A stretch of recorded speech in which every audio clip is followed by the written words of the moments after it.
Relax, there is an answer to the darkest time. It's clear, we don't understand, but the last thing on my mind is... On a travaillé sur notre thème qui est donc les contes et les fables, mais ça représente bien sûr une grosse partie du travail, mais il y a aussi toutes sortes d'autres broderies sur Noël, sur les voyages, sur d'autres thèmes.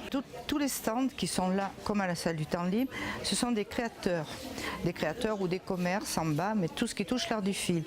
Donc ils viennent de partout.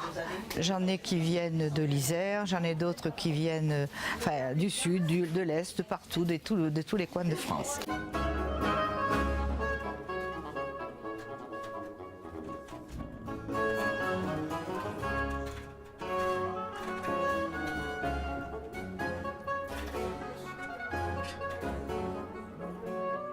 On part d'un tissu plein sur lequel on va compter les fils sur les deux sens du tissu, la trame et la chaîne.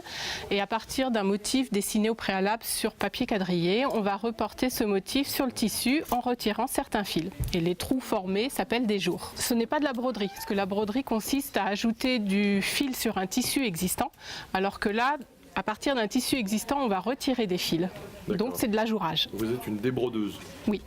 C'est assez simple, je dirais que la qualité demandée est la rigueur et concentration, et tout se passe bien après. On y va progressivement, au départ on prend des toiles assez épaisses justement pour que les yeux s'habituent à voir les fils, et puis on va faire des exercices assez simples, et puis petit à petit on va compliquer les choses. La toile qui est juste sur votre épaule, ce portrait là, oui.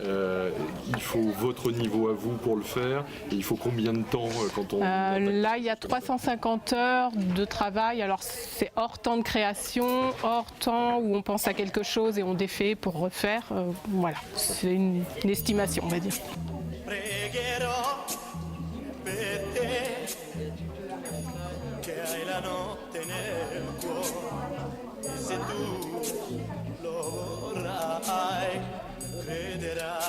Vous êtes la spécialiste du reticello. C'est quoi reticello? Ça veut dire quoi? En fait, c'est une broderie ancienne. C'est une technique italienne qui date du début XVIe siècle. Les ouvrages les plus anciens qui ont été retrouvés datent du début XVIe siècle. Une technique qui se brode partout en Italie. C'est surtout pour du linge de maison, le linge de maison, un petit peu sur les vêtements maintenant avec la couleur, parce qu'autrefois c'était une broderie qui se faisait ton sur ton, c'est-à-dire blanc sur blanc ou écru sur écru. Il n'y avait pas de couleur, très peu de fils de couleur. Donc aujourd'hui, elle se brode aussi un petit peu en couleur en Italie.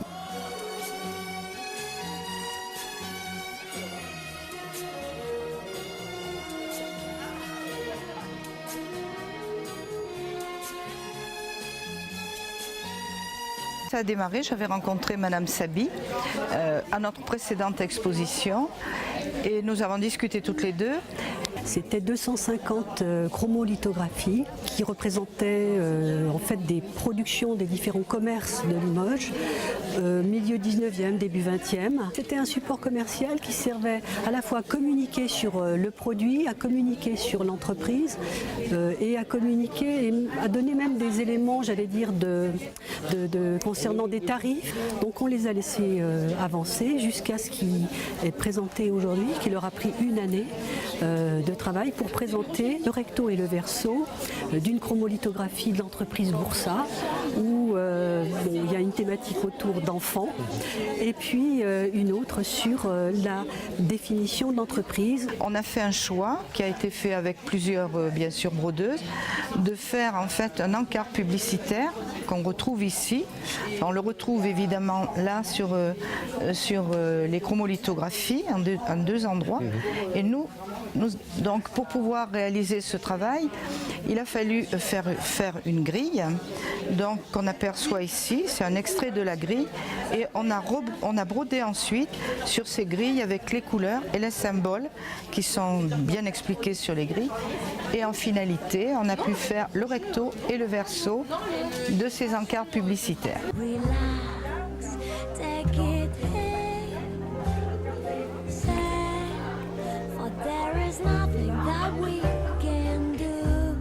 parce que le crochet Lunéville, je travaille sur mon envers. Mais après, je fais du travail d'aiguille où je vais travailler, mon travail sera là devant moi. C'est vraiment spécifique au crochet Lunéville de travailler sur l'envers. J'ai appris à broder dans une mercerie à Couzex. Vers l'âge de 18 ans, après mon bac STI à Valadon, donc de couture industrielle, ça me plaisait pas. Je voulais vraiment faire quelque chose avec mes doigts, mais quelque chose d'unique. Et du coup, j'ai fait 1 an de brevet des métiers d'art au lycée Gilles Jamin à Rochefort-sur-Mer, à côté de La Rochelle, qui apprend à broder l'or et l'argent. Et après, on apprend d'autres techniques de travail à l'aiguille et les bases du crochet Lunéville.